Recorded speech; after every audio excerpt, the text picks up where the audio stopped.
police stations if any has been made a report, my lord. So if that be the case, it is your confirmation that you have not complied with the habeas corpus order to produce them. My lord, we did not have them in our custody, my lord. Now listen, don't answer the question, answer my question.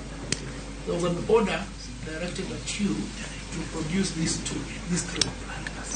So have you complied with the order? You can say yes or no, and if you say no, then you explain why you're not. You, please, get out of that place.